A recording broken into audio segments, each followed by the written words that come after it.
اب یہاں پر میں آخری صرف 10-15 منٹ میں اس بات کو کنکلوڈ کر دوں. جو منکرین حدیث جو ہیں حدیث شفاعت کو نہیں مانتے، وہ کہتے ہیں جی قرآن میں تو ہے شفاعت کسی کی اللہ تعالیٰ کے اختیار میں، اور آپ کہہ رہے ہیں جی یہ ساروں کو بخشوا لیا جائے گا، یہ قرآن کے خلاف ہے شفاعت بالوجاہت کا عقیدہ. تو بھائیو ہم شفاعت بالوجاہت کا عقیدہ رکھتے بھی نہیں ہیں، ہم شفاعت بالاذن کا عقیدہ رکھتے ہیں، اور قرآن اس کی طرف ہمیں مائل کرتا ہے. یہ منکرین قرآن ہے جو شفاعت کی حدیث کو نہیں مانتے.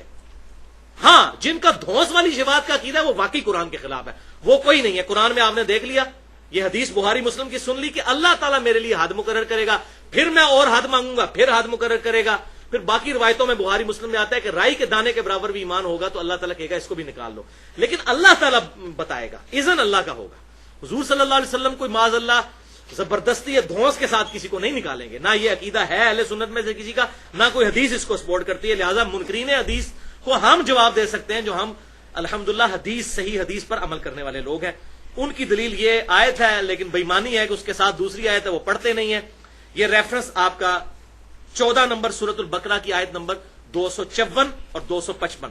255 تو آیت الکرسی ہے، 254 سن لیں. بسم اللہ الرحمن الرحیم.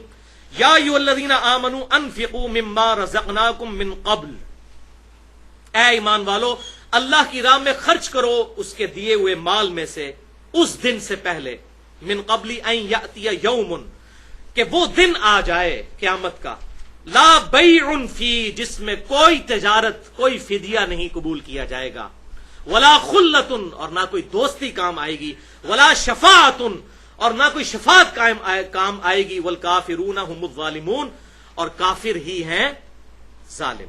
تو یہ کیٹاگوریکل ڈینائی آیا ہے کہ کوئی شفاعت کام نہیں آئے گی.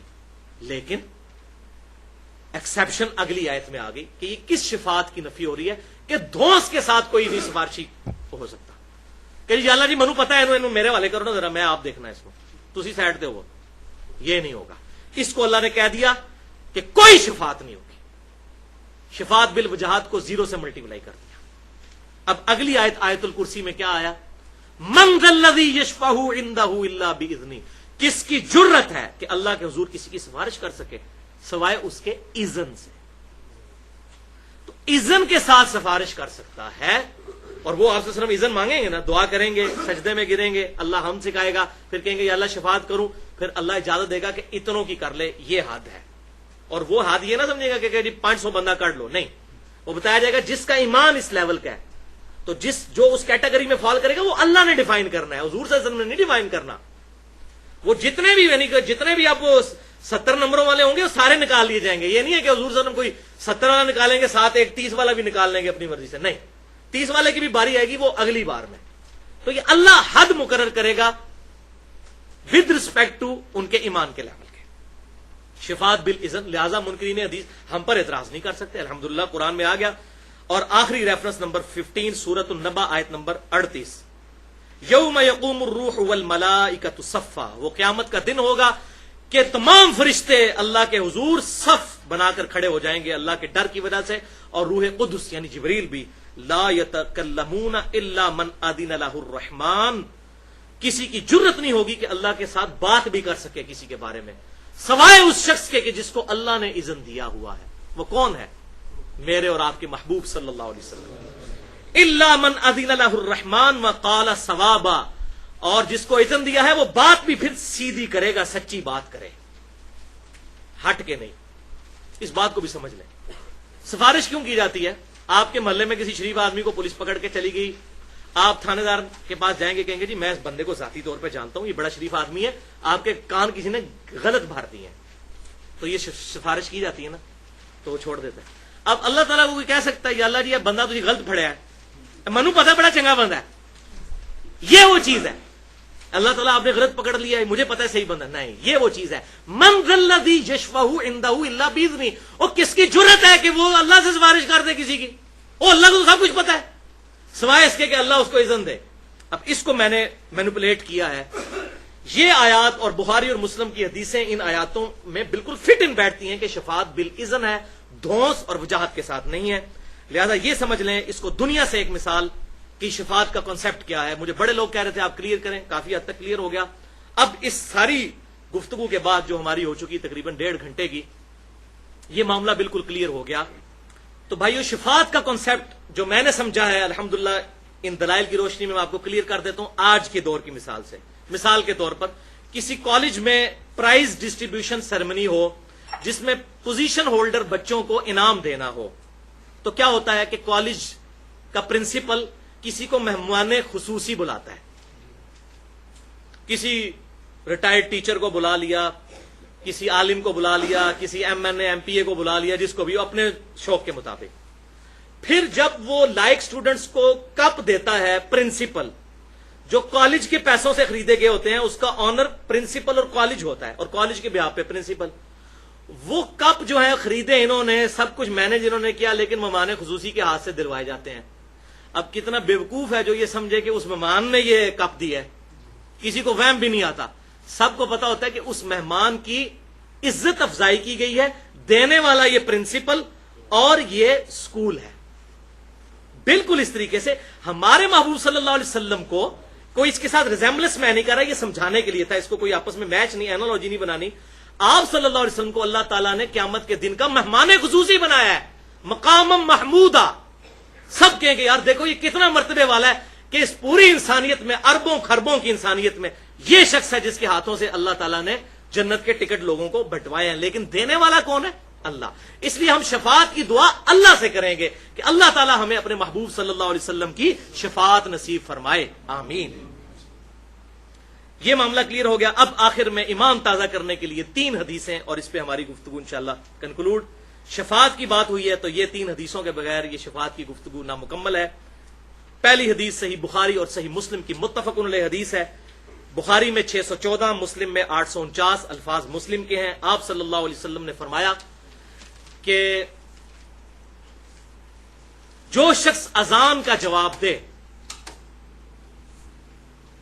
اور اذان کا جواب بھی صحیح مسلم میں ہے کہ جو مؤذن الفاظ کہتا ہے وہی الفاظ آپ نے ریپیٹ کرنے ہیں. حی علی الصلاح حی علی الفلاح پہ لا حول ولا قوت الا باللہ کہنا ہے. جب وہ مؤذن اذان کہے اور وہ اذان کا جواب دے, سننے والا نمبر 1 یہ کام کرے. نمبر 2 پھر مجھ پر درود شریف پڑھے, اور جو مجھ پر 1 دفعہ درود پڑھے گا اللہ اس پر 10 رحمتیں نازل فرمائے گا. اور پھر تیسرا کام کرے, اللہ کے حضور میرے لیے مقام وسیلہ کی دعا کرے.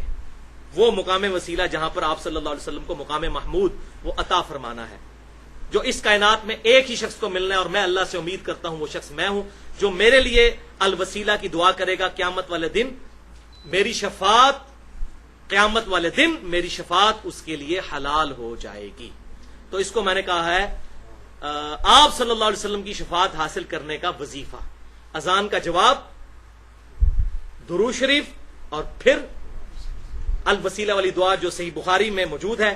اللہم رب هذه الدعوة التامة والصلاة القائمة آت محمدا الوسیلة والفضیلة وابعثه مقاما محمودا الذی وعدته. یہاں تک بخاری میں ہے, اور اگلے الفاظ سنن کبریٰ البیہقی میں صحیح سند کے ساتھ ہیں. انک لا تخلف المیعاد, بے شک تو اپنے وعدے کی خلاف ورزی نہیں کرتا. تو باقی اس میں جو باقی لوگوں نے الفاظ ایڈ کر دیے ہیں, وہ درجات رفیع اور باقی الفاظ یہ کہیں ثابت نہیں ہے. اتنے ہی ہیں. وسیلہ پر میری گفتگو ہے 1.5 گھنٹے کی. مسئلہ نمبر 43 وسیلہ اور توسل کے صحیح احکام و مسائل, اس میں بھی میں نے یہ حدیث الحمدللہ ڈیٹیل سے بیان کی ہے. دوسری حدیث جامعہ ترمذی اور سنن ابی داؤد کی رکت انگیز حدیث. ترمذی میں 2435, ابی داؤد میں 4739. آپ صلی اللہ علیہ وسلم نے فرمایا کہ میری شفاعت قیامت کے دن میری امت کے گناہ کبیرہ کرنے والے لوگوں کے لیے بھی قبول کی جائے گی. گناہ کبیرہ کرنے والوں. اور الحمدللہ آج بھی جو مسجد نبوی میں ریاض الجنہ والی سائڈ پہ ممبر شریف ہے نا, ممبر شریف کی جو بیک سائڈ ہے خانہ کعبہ کی طرف, اس پہ یہ حدیث عربی میں لکھی ہوئی ہے. اس دفعہ بھی الحمدللہ جب حاضری ہوئی تو میں نے وہ حدیث پڑھی تو میری آنکھیں اشک بار ہو گئیں کہ آپ صلی اللہ علیہ وسلم کو اللہ تعالیٰ نے کتنا بڑا مرتبہ دیا ہے کہ میری شفاعت میری امت کے گناہ کبیرہ کرنے والے لوگوں کے لیے بھی اللہ تعالیٰ قبول کرے گا الحمدللہ. اور تیسری اور آخری حدیث جامعہ ترمذی میں ہے, رکت انگیز حدیث ہے. انٹرنیشنل نمبرنگ کے مطابق 2433. سیدنا انس بن مالک کہتے ہیں یا رسول اللہ صلی اللہ علیہ وسلم, کیا میری بھی شفاعت قیامت والے دن آپ کریں گے؟ میں نے آپ کی اتنی خدمت کی, آپ کے ساتھ رہا, 10 سال تک حضور کو وضو کروایا، بچوں کی طرح آپ صلی اللہ علیہ وسلم کے ساتھ رہے. تو آپ صلی اللہ علیہ وسلم فرمایا انی فاعل، بے شک میں تیری شفاعت کرنے والا ہوں. اب انہوں نے آگے اپنی ریکویسٹ رکھ دی. صحیح جن کا نا وہمیار، وہم نکالا کہ یا رسول اللہ صلی اللہ علیہ وسلم آپ میری شفاعت تو کریں گے، لیکن میں قیامت والے دن آپ کو کہاں تلاش کروں؟ اللہ، اتنی مخلوق ہوگی، میں آپ کو کیسے ڈھونڈوں گا؟ تو آپ صلی اللہ علیہ وسلم فرمایا تم پل صراط پہ مجھے تلاش کر لینا، جہاں سے آپ صلی اللہ علیہ وسلم اپنے گناہگار امتیوں کو گزار رہے ہوں گے. رب سلم امتی، رب سلم امتی، رب سلم امتی. اے اللہ میرے امت کے لیے سلامتی، میری امت کے لیے سلامتی. انس بن مالک نے عرض کیا اللہ کے رسول، اگر میں پل صراط پہ آپ کو نہ پاؤں تو پھر میں کہاں تلاش کروں؟ تو آپ صلی اللہ علیہ وسلم نے فرمایا کہ پھر مجھے میزان عمل پہ تلاش کر لینا، جہاں میرے امتیوں کے نامہ اعمال تولے جا رہے ہوں گے، مجھے وہاں دیکھ لینا.